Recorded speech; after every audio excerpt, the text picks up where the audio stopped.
ada salah satu yang kita bahas juga di BSC juga bro kemarin. Ya. Plasma ya. Oke. XPL kan kemarin sempat lo call di dalam untuk para pelajar yang di dalam ya. Ya. Coba kita lihat deh dari yang apa namanya di call di dalam dan sekarang itu harganya apa dan kira-kira XPL itu apa? Tesis di belakangnya itu apa? Jadi SPL itu adalah blockchain layer 1 yang khusus untuk stablecoin. Setelah selama ini ya USDT itu pinjem jaringan orang ya, buat transfer pinjem jaringannya Tron, jaringannya Ethereum. Akhirnya muncullah Plasma ya. Plasma ini saya kelewatan ya, to be honest ya. Maksudnya nggak terlalu punya exposure ketika ICO-nya, tapi saya juga kemarin masuk juga di market. Ini project yang Paulo ya, founder dari Tether itu cukup bullish ya, dan satu-satunya project altcoin yang beliau itu invest. Itu menunjukkan apa? Kalau dia memang selama ini punya produk, cuman dia nggak punya ini ya, apa ya bahasanya, perahu lah buat ngangkut airnya. Ya, dia punya airnya, nggak ada perahunya, akhirnya dia invest di Plasma. Dan Plasma ini akan menjadi pesaing berbagai layer 1 yang tidak spesifik. Banyak sekali ya layer 1 yang nggak spesifik ya. Tron, yang mana dia itu tidak dibangun decentralized application yang memadai, hanya dibuat ya untuk kirim-kirim USDT. Dengan adanya Plasma ya, ini akan menjadi pesaing utama ya. Dan kemarin ya kita bahas ke dalam ya tentang valuasi Plasma ya, ini data dari Delphi Digital. Kalau dia bear case ya, itu dia hanya akan ambil ya pangsa pasar ya dari USDT transfer itu 3%. Base case 10%, bull 15%. Karena data menunjukkan selama 5 tahun terakhir, jumlah yang dibayarkan ke centralized exchange saja ya, untuk payment USDT, untuk withdraw dan juga deposit itu sampai 300 juta US dollar ya. Itu menunjukkan angka yang luar biasa besar dan potensi yang luar biasa dari XPL ya atau Plasma. Kemarin kita juga bahas ke teman-teman di dalam ya. Waktu dia harganya ada di 0,71 ya. Saya bilang ya kemarin XPL ya nggak kemarin ya tanggal 24 2 hari yang lalu ya. XPL cukup menarik, akan launch sebentar lagi dan ya kalau kita lihat chartnya sekarang dia udah naik 111% dari yang kita sampaikan ya buat murid kita di dalam. Dari 0,7 ya naik ke 1,4 lebih ya, menunjukkan ya kenaikan lebih dari 100%. Sekarang gimana Plasma? Daily chart dia udah mengalami yang namanya breakout ya, mungkin kita lihat chart yang baru ya. Daily chart dia breakout. Momentumnya cukup kuat karena kemarin juga ternyata orang-orang yang ini cukup unik projectnya. Orang-orang yang deposit aja hanya $1 ya ke Plasma, itu dia dapat airdrop sekitar $9.000 ya. Jadi kalau kita bikin 111 wallet, kita dapat $1 juta ya, meskipun harus KYC juga. Ya itu menunjukkan ya dia komitmen yang oke ya terhadap komunitas. Sekarang saya masih nunggu sebenarnya ya. Kalau dia ke satu lagi, angka psikologis ya, area retracement ya di daily, ini baru saya scale in lagi ke Plasma. Tapi so far saya kemarin juga beli ya waktu launch di 0,77 ya harga saya beli ya sesuai dengan call yang saya kasih di dalam ya. Di dalam di 0,7 malah ya. Saya baru masuk 0,77 ya dan ya udah naik 80-an%. Tapi ini juga salah satu play yang saya bully sampai akhir tahun ini. Jadi kalau saya dikasih diskon ke $1 ya karena sekarang juga daily chart ya cukup agak overshoot dikit ya. Ya overshoot ya. H4 dia juga osilator ya relatif bearish ya. Terus juga kayaknya 2 candle ini bakal bearish juga ya. Jadi saya nunggu ya XPL nunggu beli di $1 ya. Teman-teman bisa adjust risiko dan juga posisi sesuai dengan risk appetite, jangan pernah all in ya. Karena sekarang pun saya portofolio di kripto udah 50% cash ya yang di kriptonya ya. Saya nunggu beberapa play ya kayak kemarin Aster masuk 5%, boom ya keluar. Saya nggak masuk di hari H pas Zizi nge-call ya, pas paginya. Cuman ya masih dapat 300-400% ya. Terus juga sekarang Plasma udah naik double. Jadi saya pun sekarang mikirnya hari ke hari ya. Saya lihat monthly chartnya Bitcoin bearish ya teman-teman harusnya mikir sekarang hari ke hari ya. Apa opportunity hari ini, apa opportunity besok, kapan keluar itu yang paling penting. Nah kalau teman-teman tanya ya teknologi sendiri Plasma ini kan layer 1 ya bro ya. Layer 1 blockchain yang fokus di stable coin payment sebenarnya. dia mau bikin infrastruktur di USDT, makanya ada Paulo mungkin di sini. Benar. Jadi yang dia mau lakukan adalah zero fee transfer. Ini yang belum ada yang lakuin ya kayaknya. Zero fee transfer tuh belum ada karena yang paling murah kan so far ya BSC secara paling murah. BSC ya. BSC paling murah, Tron kedua, cuman ya masih ada fee. Jadi kalau bisa zero fee transfer ya teman-teman. Ini menurut gua sih salah satu teknologi yang bisa merubah dunia karena gini.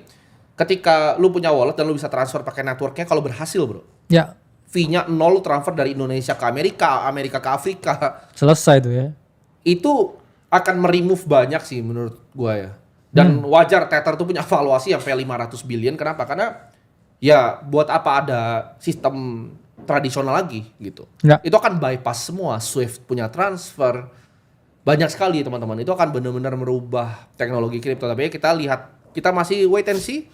Kita melihat apakah project yang berjalan sesuai. Project selalu ada plus minusnya ya. Karena kalau kita lihat ya ini alokasinya XPL 25% investor, 20%-nya tim. Ya, ini menunjukkan kalau setengah supply-nya itu juga dikontrol oleh founder. Ya. Tapi itu kan juga relatif bullish. Betul. Karena selevel Paulo ya pasti dia nggak mau asal ngedam barangnya ya. Ya. Dan kalau dijaga pasti. Kita lihat top holdernya di BSC ini bro. Ini kan sebenarnya kan 80,89% kan ini kan top 10. Ya. Top 10 ya udah pasti gengnya mereka. Gitu. Udah pasti gengnya mereka. Others-nya dari 19,11% atau orang bisa sebutnya free float. Ya. Dan kita lihat ini masih sangat barangnya tipis. Jadi barangnya di corner sama mereka. Benar. Jadi kebanyakan yang punya barangnya itu adalah tim-timnya dan friends and family dari foundernya. Dan kalau misalnya di capital market, kalau gue pribadi ini sesuatu yang gue suka. Gitu. Gue suka di mana mereka punya skin in the game. Ya. Dan yang ngomongin tentang plasma ya sekalian nih. Kalau pesaingnya, kita ngomong yang di BSC itu STBL ya. STBL ini ya kalau kita lihat sekarang 223 juta ya market cap, udah 50% ya token yang di unlock ya pretty good ya sebenarnya tokenomics-nya. Oke, plus dia juga didukung ya banyak exchange besar. Satu founder Tether juga ya, Riff Collins yang menjadi ya salah satu founder ya, di STBL. Dan ini pun juga sebenarnya chart ya, H4 kita ngomong oke ya H4-nya. Kalau kita ngomong dia ada di 13 EMA H4. Stochastic juga kayaknya udah crossing ya, di area oversold ya. Trendline dia juga masih ada di trendline ya. Jadi STBL juga kayaknya a good buy ya short term. Kalau teman-teman mau punya exposure ya. Ya target paling gampang ya di 0,55 ya range high-nya ya. Iya. Untuk STBL. Ini dari low-nya udah naik sempat 400% ya. Sekarang naik 284%. Ini sebenarnya cuman untuk potensi trade ya saya lihatnya ya STBL. Ya. Cuman nggak ngerti juga ya. Kalau dia masih 200 juta ya market cap-nya. Masih relatif oke juga ya. Kalau kita melihat ya skenario seperti ini juga bisa possible ya. Naik ya terus reject. Terus ya dia shoot up lagi ya ke $1 ya. Karena still a very bullish pattern ya H4. Kita lihat ya daily-nya, nah daily relatif bearish sebenarnya. Daily bisa swap dulu ke 0,3. Jadi ya project yang cukup ya relatif diperhatikan. Karena stablecoin itu sebenarnya narasi yang saya sekarang paling bullish ya. Ini kan sekarang ada dua ya narasi yang paling bullish. Pertama adalah narasi stablecoin. Yang kedua itu adalah narasi perp DEX ya. Yang mana saya ngomong perp DEX ini udah terlalu overcrowded trade. Udah ada hyper liquid, terus easy ngikut-ngikut, terus kemarin juga SBF juga kode-kode ya, dia nge-tweet GM gitu ya. Kita nggak ngerti juga, mungkin dia juga udah nyiapin perp DEX juga mungkin di balik penjara nggak ngerti. Tiba-tiba di launch ya, di sini semua bisa kejadian ya. Cuman setelah hyper liquid ya sangat fenomenal di siklus ini, terus kemudian si Easy ikut nimbrung, saya ngomong udah sih gamenya perp DEX. Udah dalam artian udah ada yang menang, terus udah ada yang maksudnya kalau udah selevel yang bikin Binance itu itu udah nggak mungkin orang lain bisa compete. Iya, jadi makanya kalau teman-teman tanya the nextnya menurut gue sih unlikely. Kenapa? Karena sudah ada satu clear winner dari satu. Yang revenue itu lebih besar dibanding USDT. Sempat 9 juta satu hari revenue-nya. Jadi udah ada yang besar sekali ya, dan unlikely untuk ada competition. Yang lagi gitu ya. Betul. Nah, ini kita akan bahas ini Ahmad ini ada Ahmad Fauzi nih, request Sui ya. Sui itu kan salah satu koin yang layer 1 yang lumayan fenomenal ya. Kenapa? Karena tim yang bikin Evan Cheng dan teman-temannya itu bekas Meta, bro. Jadi mereka itu yang bikin blockchain-nya Meta. Mereka yang bikin blockchain-nya Meta dan yang bikin native programming-nya Meta. Jadi Meta tuh develop programming language sendiri namanya Move. Ya. Nah, Move ini adalah yang dipakai sekarang sama Mr. Labs-nya Sui untuk develop. Jadi dia bikin entirely new programming language untuk merevolusi Web3. Nah, tanggapan lu bagaimana Sui ini? Sui ini juga project yang mana masuk ya listnya FTX ya. Ya. Listnya maksudnya yang SBF. Pernah invest. Ya. Sama skenarionya seperti minggu yang lalu. Minggu yang lalu kita bahas dulu ya. Ada potensi dia turun ke 3,2 dulu baru dia mengalami kenaikan. Karena dia berpotensi ya bikin yang namanya potensi ya another higher low ya, dia retest juga area sini ya sebelum ada potensi kenaikan ya. Harusnya ya spot bisa bouncing ya harusnya. Cuman balik lagi pattern seperti ini ya biasanya nggak works sebegitu oke ya. Biasanya dia selalu swap dulu ya area horizontal ya yang mana ada di sekitar ya, 2,5 ya. Cuman kalau Bitcoin bouncing dari sini ya Sui ini bisanya bouncing dari sini. Ini long term bullish pattern sebenarnya ya. Untuk Sui ya seperti ini baru dia breakout ya. Targetnya ya bisa ke 5 ya yang paling dekat range high-nya. Iya. Dia juga banyak ya develop storage and data platform juga namanya Walrus dan ya salah satu blockchain yang paling cepat TPS-nya ya. Jadi banyak yang bilang ini adalah the next Solana. Jadi orang-orang yang ketinggalan Solana tuh banyak yang riding sekarang di Sui dan menurut kita ini gue udah bahas bro di video 2024 ya kalau nggak salah. Ya. Gue bikin 3 investasi kripto untuk pemula. Kalian teman-teman bisa cek itu ada 3 koin yang gue bahas di sana. Salah satunya adalah Sui. Tapi dari $1 teman-teman ingat $1 gitu. Ya. Dan sekarang udah di 3, berapa tadi? Sekarang ada di 3,15. Ada di 3,15 gitu. Dan kita akan coba ya.